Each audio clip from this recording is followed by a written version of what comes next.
Assalamu alaikum viewers and welcome back to my channel Study Law with Pushra.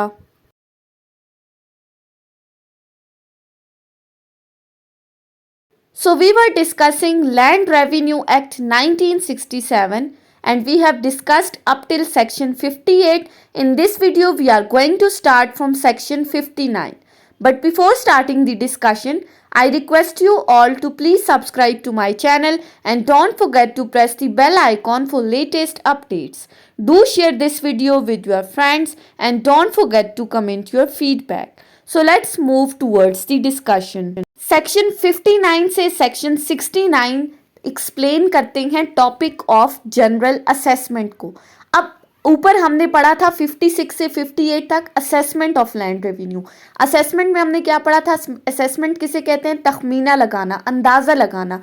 किस चीज़ का तखमीना लगाना? कि जितनी भी ज़रूरी ज़मीनें हैं उनसे गवर्नमेंट ने लैंड रेवेन्यू कलेक्ट करना है। अब वो कितना, किस ज़मीन से लैंड रेवेन्यू कलेक्ट करना है, इस चीज़ को गवर्नमेंट ने पहले असेस करना है। अब वो असेसमेंट किस तरह से होगी वो हम डिस्कस करेंगे।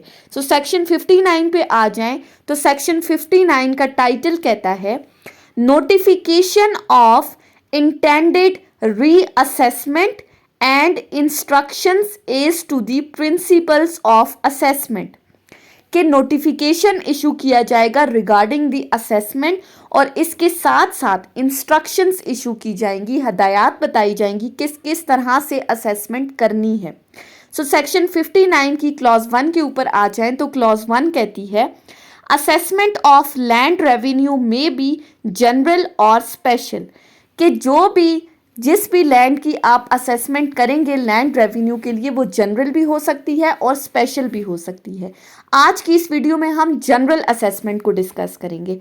इसी सेक्शन की सब क्लॉज 2 कहती है अ जनरल असेसमेंट और reassessment of the land revenue of any area shall not be undertaken without the previous sanction of the government and notification of that sanction. Clause 2 कहती है कि किसी भी area की जो जनरल असेसमेंट करनी है या रीअसेसमेंट करनी है for the purpose of collection of the land revenue, ये उस वक्त तक नहीं की जाएगी जब तक गवर्नमेंट से असेसमेंट का अप्रूवल ना ले लिया जाए। यानी कि जब तक गवर्नमेंट आपको अलाउ नहीं करेगी, कंपल्सरी प्रोविजन है, उस वक्त तक आप असेसमेंट नहीं कर सकते। और इसके साथ साथ जब अप्रूवल देगी गवर्नमेंट तो इससे रिलेटेड एक नोटिफिकेशन भी इशू करेगी कि फलां एरिया की अब जनरल असेसमेंट की जा सकती है। मीन्स टू से कि असेसमेंट के लिए गवर्नमेंट का अप्रूवल और उसकी तरफ से नोटिफिकेशन इशू होना मस्ट है।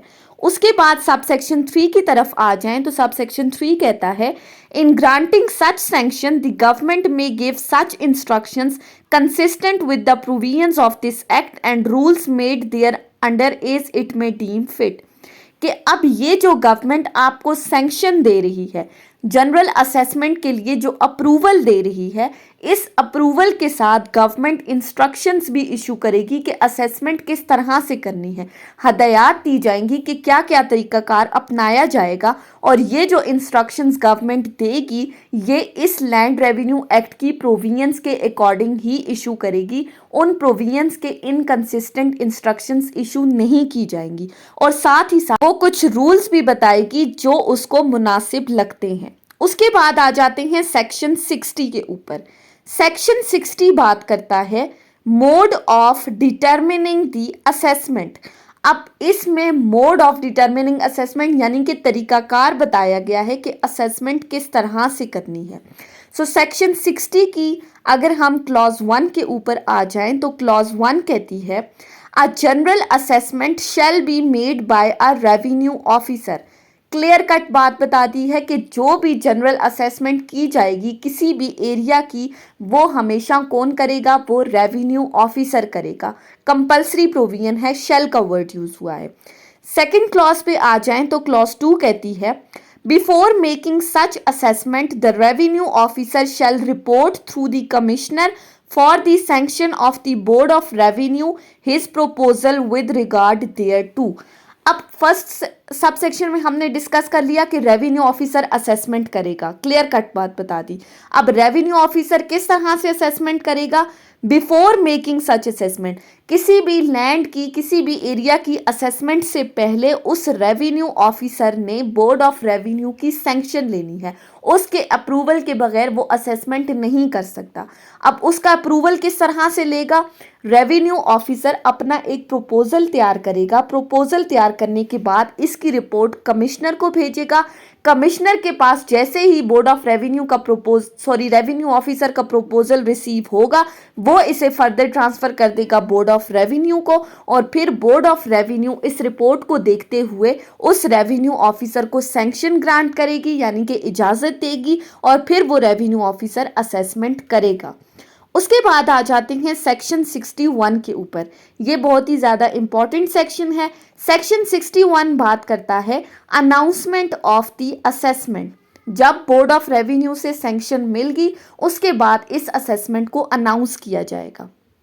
अब सेक्शन 61 की सब क्लॉज 1 के ऊपर आ जाएं, तो सब क्लॉज 1 कहती है after the consideration of proposal submitted by revenue officer under the provision of section 60, the board of revenue shall pass such order as it may deem fit, subject to the provision of subsection 3 and 4, and on the receipt of such orders the revenue officer shall make an order determining the assessment proper for each state concerned and shall announce it in such manner as the government may by rules prescribe.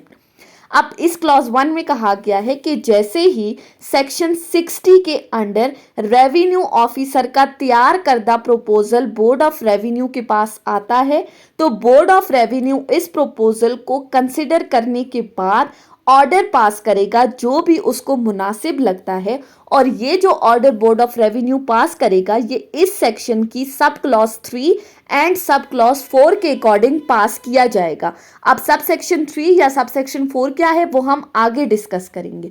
फिर further and on receipt of such order, अब जैसे ही revenue officer को board of revenue के इस order की copy मिलेगी, तो उसके बाद रेवेन्यू ऑफिसर फर्दर एक ऑर्डर पास करेगा for the determining the assessment for each state concern, यानी कि जिस जिस स्टेट की उसने असेसमेंट करनी है उससे रिलेटेड ऑर्डर पास करेगा, और साथ ही साथ इस जनरल असेसमेंट को अनाउंस करवाएगा। अनाउंस किस तरह से कराएगा? अनाउंसमेंट उन रूल्स के अकॉर्डिंग होगी जो कि गवर्नमेंट ने प्रेस्क्राइब किए हैं, जो कि गवर्नमेंट ने बताए हैं। उन रूल्स के according revenue officer assessment of the area से रिलेटेड अनाउंसमेंट करवाएगा। सिंपली सेक्शन 61 में क्या कहा है? सेक्शन 60 के अंदर तैयार किया हुआ रेवेन्यू ऑफिसर का प्रपोजल बोर्ड ऑफ रेवेन्यू के पास जाएगा। बोर्ड ऑफ रेवेन्यू उस प्रपोजल को कंसिडर करने के बाद एक ऑर्डर पास करेगा जो कि इस सेक्शन की सब सेक्शन 3 और 4 के अकॉर्डिंग होगा। जैसे ही वो ऑर्डर पास करने के बाद रेवेन्यू ऑफिसर को ये ऑर्डर मौसूल होगा, वो फर्दर एक ऑर्डर पास करेगा regarding the assessment of the land revenue, और साथ ही साथ इस चीज़ की अनाउंसमेंट भी करवाएगा। उसके बाद सब सेक्शन 2 की तरफ आ जाएं। At the time of announcing the assessment, the revenue officer shall also declare the date from which it is to take effect, and subject to the other provision of this act, it shall take effect accordingly. अब जब हमने बात की कि revenue officer announcement करवाएगा regarding the general assessment of the land revenue, तो at the time of announcement revenue officer के लिए कंपलसरी है कि वो साथ ही डेट भी बताएगा जिस डेट से ये जो ऑर्डर है ये एप्लीकेबल होगा। उसके बाद सबसेक्शन 3 की तरफ आ जाएं, तो सबसेक्शन 3 कहता है subject to the provision of subsection 4 the average rate of assessment imposed under the provision of subsection 1 on any assessment circle forming the part of any area in respect of which a notification has been issued under subsection 2 of section 59 shall not exceed the rate of assessment imposed at the last previous assessment by more than 1/4। अब इसमें कहा है कि इस section की sub section 4 की provisions के according जो भी असेसमेंट सर्कल है उसके ऊपर जो असेसमेंट इम्पोज की जाएगी। अब असेसमेंट सर्कल क्या है, हम ऑलरेडी इसको कई बार डिस्कस कर चुके हैं। अगर हम इसको देखें असेसमेंट सर्कल को सिंपली, तो असेसमेंट सर्कल से मुराद ये है कि जहां पर एक से ज़्यादा मौजों के अंदर similar kind of the produce हो रही है, होमोजीनियस प्रोड्यूस हो रही है, तो उन तमाम मौजों को इकट्ठा करके एक असेसमेंट सर्कल बना दिया जाता है और अपनी आसानी के लिए फिर उस पर टैक्स जो है वो इम्पोज किया जाता है, similar kind of the tax on the similar kinds of the land. तो इसमें कहा गया है कि किसी भी असेसमेंट सर्कल की जब असेसमेंट होगी तो उस पर जो एवरेज रेट इम्पोज किया जाएगा वो प्रीवियस असेसमेंट के 1/4 से एक्सीड नहीं करेगा। मीन्स टू से कि अगर उसी असेसमेंट सर्कल पर पहले से भी जो है वो उसकी असेसमेंट हो चुकी है और अब दोबारा असेसमेंट हो रही है इस असेसमेंट सर्कल पर, तो इस पर जो रेट इम्पोज किया जाएगा वो प्रीवियस असेसमेंट के 1/4 से एक्सीड नहीं करेगा। मीन्स टू से पुरानी असेसमेंट के वक्त जितना टैक्स इम्पोज किया था, अब वो टैक्स उस असेसमेंट के 1/4 से ज्यादा नहीं होगा। फिर इसके साथ फर्दर एक प्रोवाइजो अटैच की है। ऊपर हमने असेसमेंट सर्कल की बात की, इस प्रोवाइजो के अंदर एक स्टेट की बात की गई है, एक मौजे की बात की गई है कि the rate of assessment imposed on any state shall not exceed the rate of the assessment of the last previous assessment bye more than 1/2। कि किसी भी स्टेट की जब आप जनरल असेसमेंट करोगे तो वो जो जनरल असेसमेंट होगी वो उसकी प्रीवियस असेसमेंट के 1/2 से एक्सीड नहीं करेगी। यानी कि असेसमेंट सर्कल के केस में 1/4 से एक्सीड नहीं करेगी और किसी एक स्टेट के केस में 1/2 से एक्सीड नहीं करेगी। उसके बाद सबसेक्शन 4 की तरफ आ जाएं। The provision of subsection 3 shall not be applicable. अब जो सबसेक्शन 3 की प्रोविजन है वो किन केसेस में एप्लीकेबल नहीं होगी, यानी कि किन केसेस में असेसमेंट सर्कल के केस में 1/4 से एक्सीड नहीं होगा और स्टेट के केस में 1/2 से एक्सीड नहीं होगा, वो कौन कौन सी सिचुएशंस हैं। So number 1, in case of the land which has not been previously assessed to the land revenue। सबसे पहली बात कि कोई भी ऐसी ज़मीन जिसकी प्रीवियसली कोई भी असेसमेंट नहीं हुई, यानी कि जिसको पहले लैंड रेवेन्यू के लिए असेस नहीं किया गया, उस पर सबसेक्शन 3 की प्रोविजंस एप्लीकेबल नहीं होंगी। Secondly, or in which the canal irrigation system has been introduced after the date of the orders passed under the provision of subsection 1 of the last previous assessment। या फिर कोई ऐसी ज़मीन है जिस पर पहले केनाल इरिगेशन सिस्टम इंट्रोड्यूस नहीं कराया गया था, यानी कि उस ज़मीन को नहरी निज़ाम से इरिगेट नहीं किया जा रहा था, लेकिन बाद में इस सिस्टम को इंट्रोड्यूस करवाया गया, तो ऐसी सूरत में उस पर भी सब सेक्शन 3 की प्रोविजंस एप्लीकेबल नहीं होंगी। या फिर तीसरी situation, or in case of an area which has been notified by government to be an urban assessment circle and for the purpose of calculating the increase in the incidence of the land revenue for the purpose of subsection 3, all such land shall be excluded from calculation।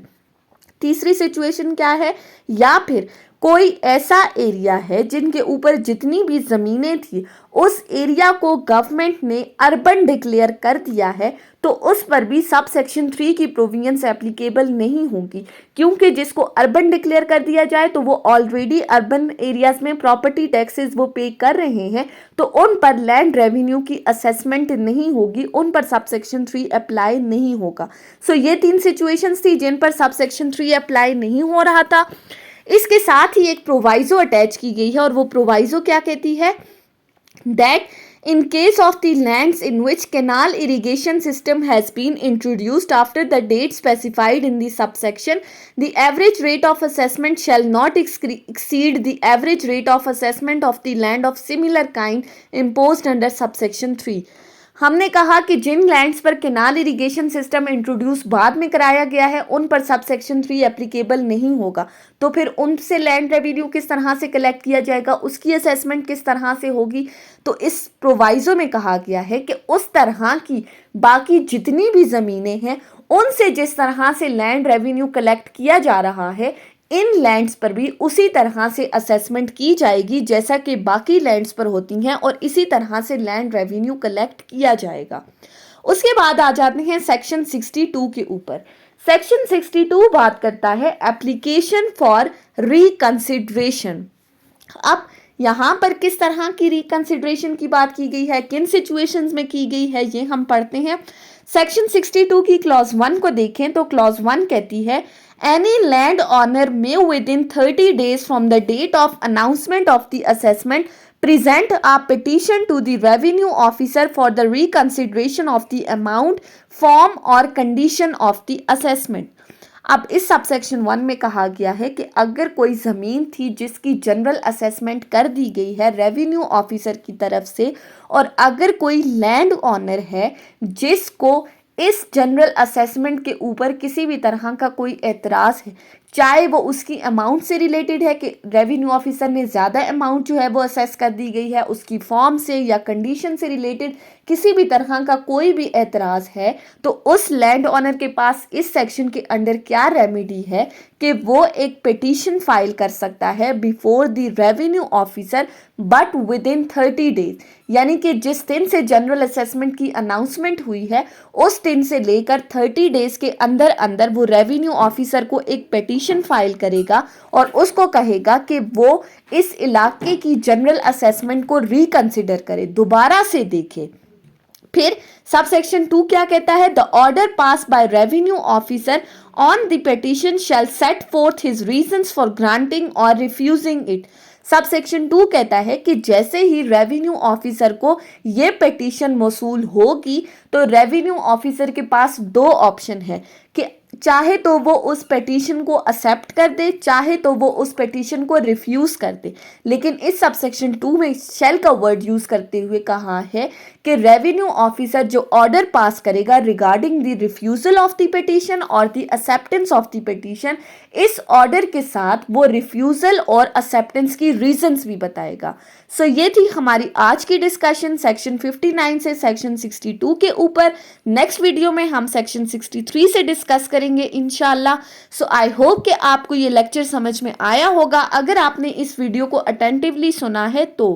अगर आपको ये video अच्छी लगी है तो इस video को like करें, कमेंट करें और चैनल को ज़रूर सब्सक्राइब करें। Thank you so much for watching this video. Till then Allah हाफिज़।